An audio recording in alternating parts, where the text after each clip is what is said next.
কাঁচা আমের পাঁপড় খেয়ে আমি তো টোটালি অবাক হয়ে গেছি। এত মজার হতে পারে সেটা আমি কল্পনাও করতে পারিনি। আর এই পাঁপড় বানানো খুবই সহজ, ঘরের মধ্যে থাকা সামান্য কিছু উপকরণ দিয়ে খুবই সহজে বানিয়ে নিতে পারবে। আর একটা মজার বিষয় হচ্ছে যে রোদে দেওয়ার কোনো ঝামেলা নেই, ফ্যানের বাতাসে একদিনে রেডি হয়ে যায়। আর যত রকমেরই পাঁপড় খেয়েছি সবচেয়ে সেরা হচ্ছে কাঁচা আমের পাঁপড়। তো এই কাঁচা আমের পাঁপড় বানানোর জন্য একটা ছোট সাইজের একদম কাঁচা দেখে আম নিয়েছি। তো কাঁচা আমটাকে প্রথমে পরিষ্কার করে নিতে হবে, মানে খোসাটাকে ছাড়িয়ে নিতে হবে। খোসা ছাড়ানো হয়ে গেলে এটাকে দুই টুকরো করে নিতে হবে, আর মাঝে যে বীজ আছে সেটাকে ফেলে দিতে হবে।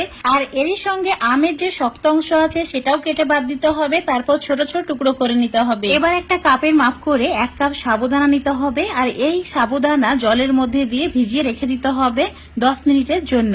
ততক্ষণে যে আমের টুকরোগুলো করে রেখেছি সেগুলোকে সেদ্ধ করে নিতে হবে।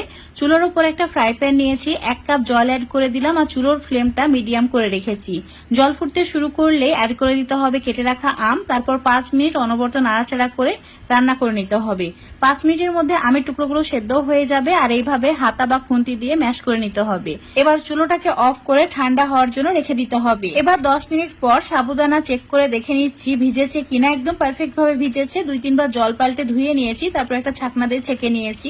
এখন মিক্সচার জারে সাবুদানাটা নিয়ে নিতে হবে, তার সঙ্গে অ্যাড করে দিতে হবে 1 কাপ, মানে সেই কাপের মাপ করে 1 কাপ জল। একদম মসৃণ করে একটা পেস্ট বানিয়ে নিতে হবে। আর এই পেস্টটা এখন যে আমের মিশ্রণ রেডি করে রেখেছিলাম সেটাও খুব ভালোভাবে ঠান্ডা হয়ে গেছে, তার মধ্যে অ্যাড করে দিতে হবে। মানে সাবুদানার পেস্টটাই আমের মিশ্রণের মধ্যে অ্যাড করে দিয়ে ভালো করে মিশিয়ে নিতে হবে। এবার এর মধ্যে জল অ্যাড করতে হবে। তো যে কাপের মাপ করে সাবুদানা নিয়েছি ঠিক সেই কাপের মাপ করে 8 কাপ জল অ্যাড করতে হবে। এখানে 7 কাপ জল অ্যাড করেছি, আর আগে সাবুদানা পেস্ট করার সময় 1 কাপ জল অ্যাড করেছি। মানে এখানে টোটালে 8 কাপ জল অ্যাড করা হয়েছে। 1 চিমটি নুন দিয়ে দিতে হবে, তারপর ভালো করে সমস্ত কিছু মিশিয়ে নিতে হবে। মেশানো হয়ে গেলে মিশ্রণটা চুলোর উপর রেখে দিতে হবে মিডিয়াম ফ্লেমে। আর মিডিয়াম ফ্লেমে রেখে দিয়ে অনবরত নাড়াচাড়া করতে হবে, তা না হলে কড়াইয়ের নিচে লেগে যাবে আর মিশ্রণটা একদমই পারফেক্ট হবে না। তো অনবরত নাড়াচাড়া করে এখন তোমাদের আমি 10 মিনিট পর দেখাচ্ছি। দেখতেই পাচ্ছ এটা অনেক বেশি ঘন হয়ে গেছে। তো এইভাবে আরো 10 মিনিট মতো রান্না করে নিতে হবে। এখন টোটালে তোমাদের আমি 20 মিনিট পর দেখাচ্ছি। আর চুলোর ফ্লেমটা কিন্তু মিডিয়ামে রাখা আছে। এইভাবে যখন বুদবুদ শুরু হবে, মানে ফুটতে শুরু করবে, চুলোটাকে অফ করে দিয়ে এই মিশ্রণটা এবার ঠান্ডা করে নিতে হবে। তো এইভাবে একটু নাড়াচাড়া করে ঠান্ডা করে নিয়েছি। এবারে এর মধ্যে অল্প একটু ফ্লেভার অ্যাড করব, যেমন শুকনো লঙ্কা কুচি মানে চিলি ফ্লেক্স অ্যাড করেছি, তার সঙ্গে 1/2 চামচ গোটা জিরে অ্যাড করেছি। আর যেহেতু আমরা এখানে কাঁচা আমের পাঁপড় বানাচ্ছি তাই রঙের জন্য অল্প একটু সবুজ ফুড কালারটা অ্যাড করেছি, মানে 3 ফোঁটা মতো। ভালো করে এবার মিশিয়ে নিতে হবে। মেশানো হয়ে গেলে একটা মোটা পলিথিন নিতে হবে, আর পলিথিনের মধ্যে এই মিশ্রণটা অল্প অল্প করে অ্যাড করতে হবে। তো খুব ভালো করে আমি মিশিয়ে নিয়েছি। দেখতে পাচ্ছ কালারটা খুব সুন্দর চলে এসেছে।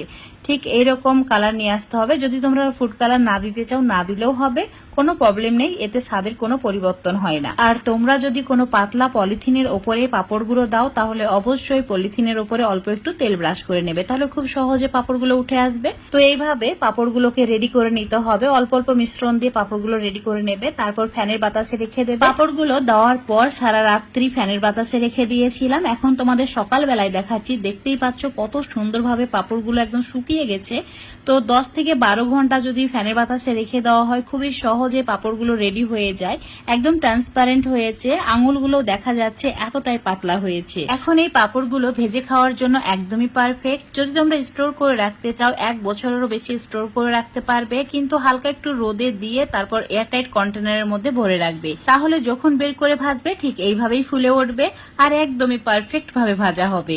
যে খাবে সেই প্রশংসা করবে। তো আজকের এই পাঁপড়ের রেসিপিটা যদি তোমাদের ভালো লেগে থাকে অবশ্যই বাড়িতে একবারে কাঁচা আমের পাঁপড়টা বানিয়ে খেয়ে দেখবে।